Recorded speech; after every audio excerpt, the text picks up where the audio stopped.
anyways, tangent over. So Ethereum had their Pectra update. We covered it not too long ago. Obviously, biggest complaint about Pectra, they increased the maximum amount of Ethereum per node, which essentially effectively centralizes the network more. Reason being is the big complaints they were getting was from institutional investors staking Ethereum. Okay. And this is prior to Pectra. So institutional investors, like, let's say you're getting ready to spin up an ETF at, BlackRock, and you want to get the staking fees. Well, as it sits right now, the maximum allotted amount of Ethereum you could put into a single node, validator node, would be 32 Ethereum. And so institutional investors were complaining about this because obviously they want to build one big staking node and earn the same rewards that the 32 is, proportionally.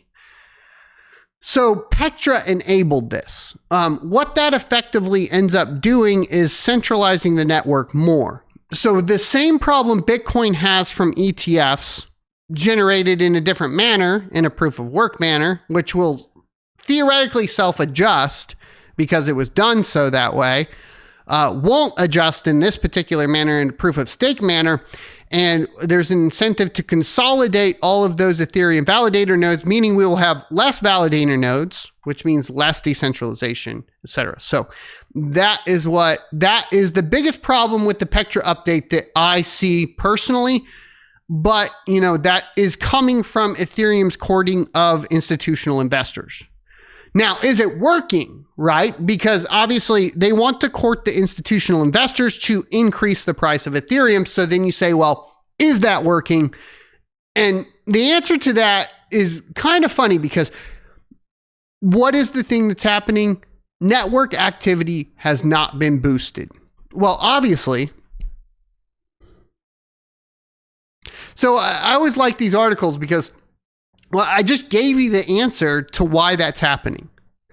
If you increase the validator node maximum amount of Ethereum that can go into a validator node, you decrease the number of participants. All Ethereum has been doing for the past 8 years is decreasing the amount of participants on the network. The reason why Ethereum did so well last cycle was because there were a lot of mining participants that were reinvesting back into the network. And then they moved to proof of stake.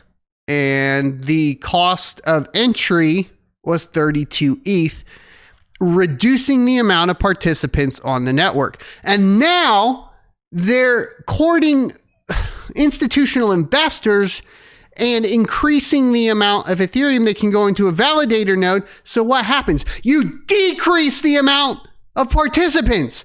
What did you think was going to happen? It's common sense. And you know what happens when you decrease the amount of participants? You decrease the amount of network activity. You decrease the utilization of the network, which will have a direct impact on what? The price of the asset itself. Neither the number of transactions nor active addresses has increased significantly following recent network upgrades. The Ethereum blockchain has yet to see a significant increase in activity despite successful upgrades, investment bank JPMorgan said in a research report. Neither the number of daily transactions nor the number of active addresses saw a material increase post recent upgrades. Analysts led by Nicholas, I'm not even going to attempt that name. If you're just listening, the name is PANIGIRTZOGLOU. Wrote in the Wednesday report. Still, total locked value, which is TVL on Ethereum, increased between Dencum upgrade in March and the Pectra earlier this month. Obviously, duh. This is happening on all networks, by the way. Total locked value, like the holding, right? And obviously it's going to increase. Why is it going to increase? Well, that's what the network upgrade is directly incentivizing, right? The network is incentivizing you to do what? Hold more Ethereum in a single validator node. That's like everything's incentive structures. Like our whole entire world is incentive structures. If you incentivize people to hold more Ethereum because they get paid more in Ethereum for holding more Ethereum, they're going to hold more Ethereum. The problem is that has negative impacts on the use of the network down the line, right? Like it's all common sense though. It's crazy. So, but the increase looks lower in dollar terms in the blockchain's Ether token. Yeah, of course. Because if you're not like, if it's not being used, then why do you need it? Like that's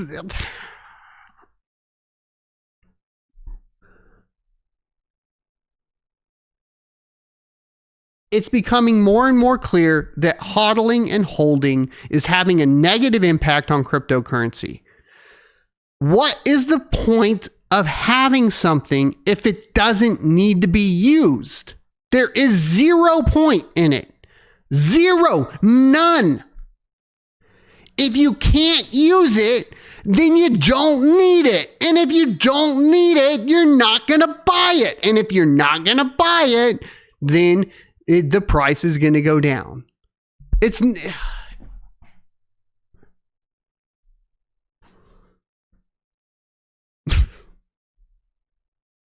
this idea that you're just going to buy a digital currency and never use it and it's going to go up in price is the dumbest thing anybody's ever thought was a good idea.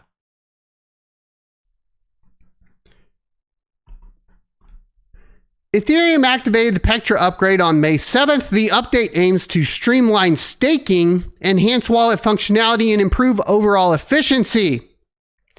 Pectra makes the ETH token in Ethereum itself more appealing to institutions. Like we already said that earlier. We knew that. The bank said it distinguishes the network from competitors, but the upgrades haven't boosted activity in any meaningful way. The bank noted that following the Denkin upgrade, both average and total fees fell, in part because of a shift towards layer 2 chains. Ether's circulating supply also increased after Denkin, which raised concerns about the crypto becoming an inflationary asset amid subdued transaction activity, JPMorgan said. Futures positioning suggests that institutions played a large role in the recent rally in Ether, the report added. Ether had risen more than 45% in the past month, CoinDesk data shows. Has yet to break its all-time high from the previous cycle, in case anybody. So data shows.